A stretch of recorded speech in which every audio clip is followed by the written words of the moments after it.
What are the best decks in Yu-Gi-Oh right now? Big dog, I got a tier list comprised of the best decks from YCS Indianapolis and regional events alike that's been happening over the format. And today, I'm gonna give you a complete breakdown. Let's go ahead and jump on in.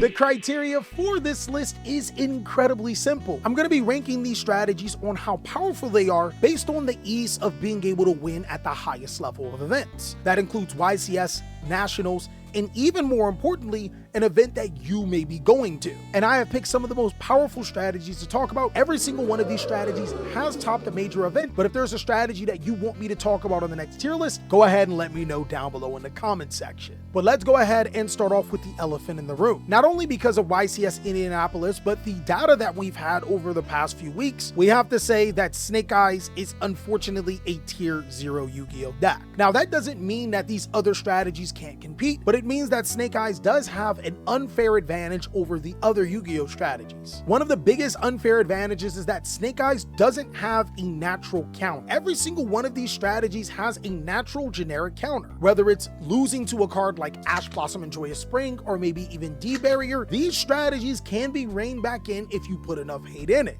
Snake Eyes, not so much. Another thing about Snake Eyes is that it can play some of the best cards unfairly. Take, for example, Skill Drain was being played throughout a lot of events because you can turn it off as a Snake Eyes player on your turn by activating the effects of Original Sinful Spoils, Diabell Star, Snake Eyes Oak, or Ash. I think personally we should be getting an emergency ban list incredibly soon, but until then, I'm going to be giving you an updated opinion on where these strategies sit, which means I got to go over some analytics and some data. Some of them are some things that we got wrong. And my last tier list that I mentioned early, I put it really high. I still think that it's an incredibly powerful budget Yu-Gi-Oh deck, but when it comes to terms of just picking the best strategy and winning at the highest levels of events, I gotta say it's a strategy it can compete. I think one of the biggest problems with Pearly that I overestimated is that A, not enough players are on this Garfield Yu-Gi-Oh deck. 2, the deck can be kind of hard to play in high-level situations. There's going to be times where you're pressed to be able to make an important move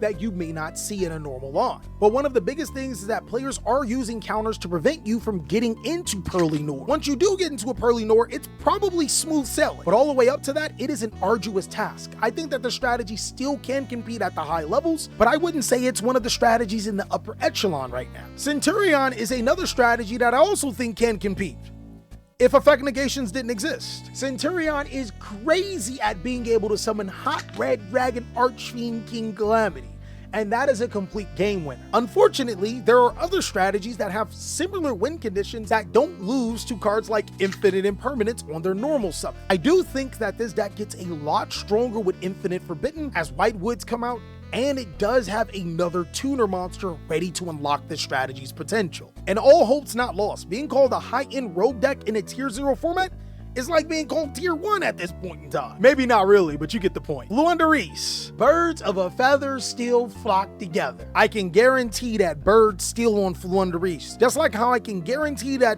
Fluendereese is no longer a top competitor.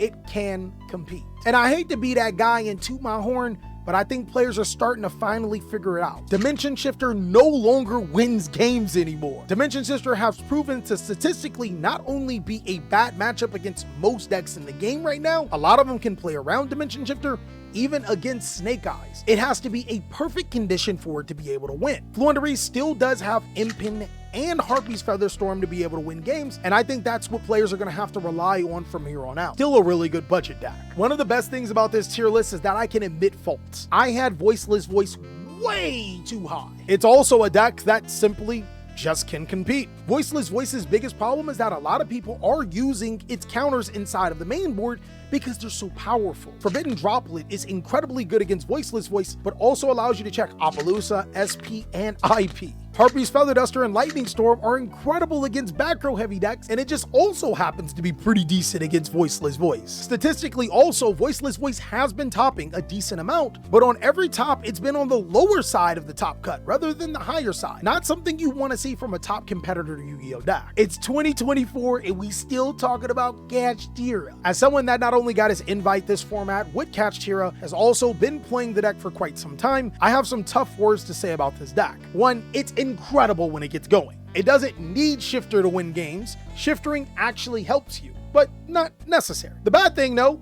that the deck literally loses to any one hand trap sometimes. Effect Veiler on the Unicorn, Ghost Mourner on the Unicorn, Imperm on the Unicorn, hell, Ash on the Unicorn a lot of times can end your turn. The deck is incredibly fragile and bricks a lot. I would say good, but there's problems. I think moving forward, players should start considering teaming up Kashtira with another strategy to help offset some of its problems. Kind of like what they did with Snake Eyes, but do it for something else, please. Labyrinth. What's weird about Labyrinth is that it does have the conversion. This deck not only tops at major events like Raleigh and Indianapolis, it goes far. The only problem with it is that not a lot of people play Labyrinth. It also has access to the perfect counters. It can search Dimensional Barrier. Destructive Daruma Cannon is crazy good. This is easily one of the top competitor Yu-Gi-Oh decks in the game, guys.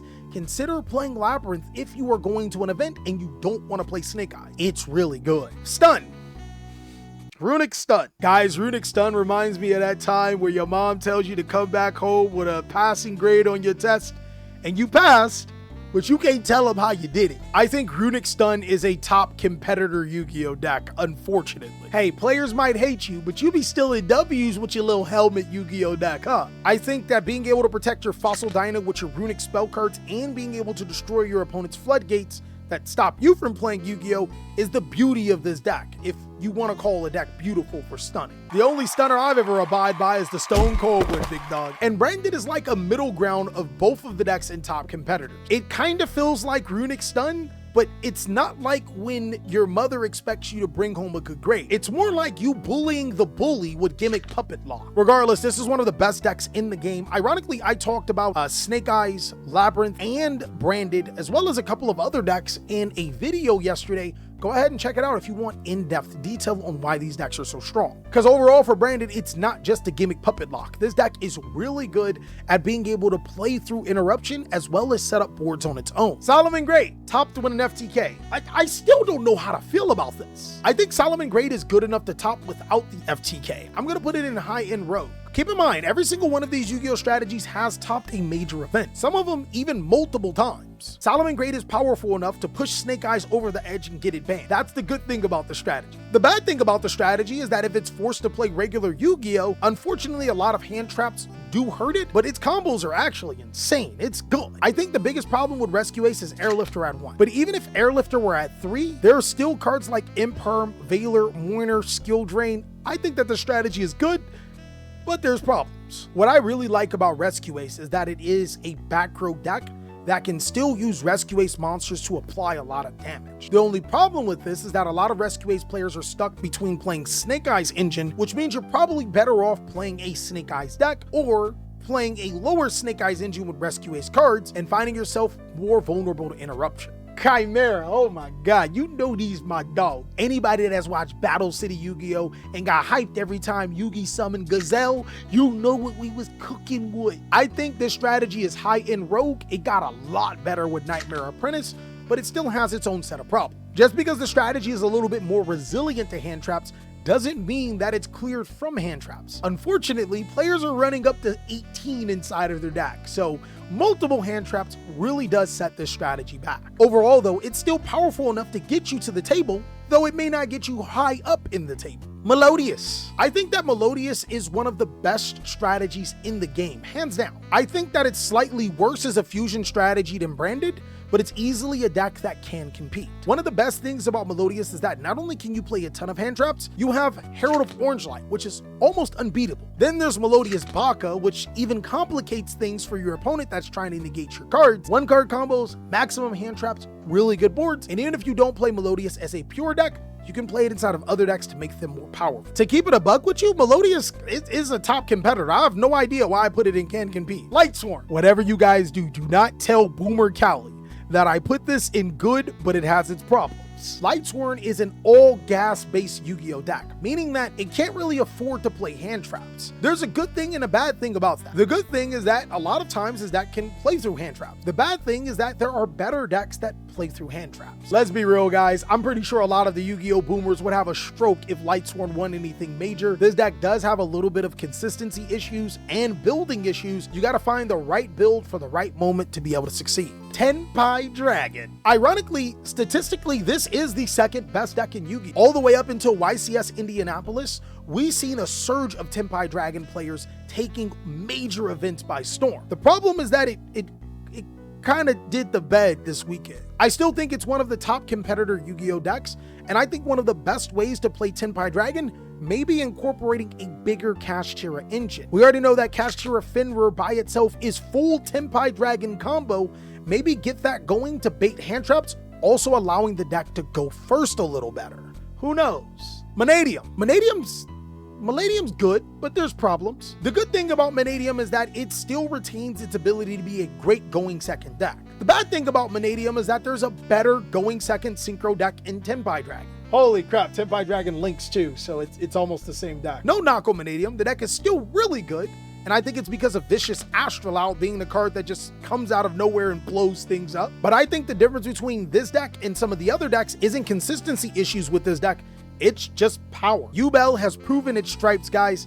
I think it's high-end rogue, not a strategy that can go in and win a YCS event, but I think it can compete really, really hard, especially since people still don't read Yu-Gi-Oh cards and Nightmare Pain is a complete pain. Virtual World did get a few tops. This deck is actually crazy because Shin is exactly what people want Dimension Shifter to be, except they can keep coming back. The funniest thing about this deck is that it still suffers from those consistency issues. Boy, what are we doing? And it's weird that some of the best decks in the game are either balanced by consistency issues or really powerful cards that completely slay them, where Snake Eyes isn't. And that's what I'm saying when I mean that Snake Eyes is tier 0. Every single one of these strategies, I can point out a few problems. Where Snake Eyes, the problem is if you brick, you've drawn 5 hand traps. That means you can draw your 1 card starter next turn when your opponent can't play Yu-Gi-Oh! Tearlament. I think Tearlament is another good, but there's problems. Eventually, Snake Eyes will be what Tearlament is. A deck that's hidden to oblivion, is still competitive, and hanging on by those fringe Yu-Gi-Oh! Players that want to use it,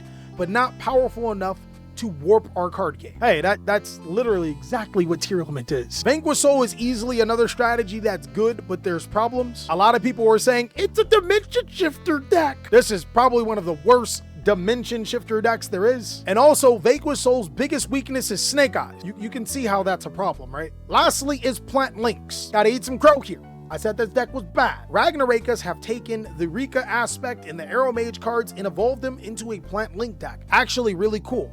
I think the deck's high-end rogue. It's a strategy that can compete and play all of the board breakers as well as hand traps as necessary, but will struggle when it comes to the higher rounds, especially when people know what your deck does. And that's all that I got for the meta tier list, big dog. Let me know what you think about it. Of course, if you want to see more amazing content, be sure to check out these videos so I can catch you on the next one.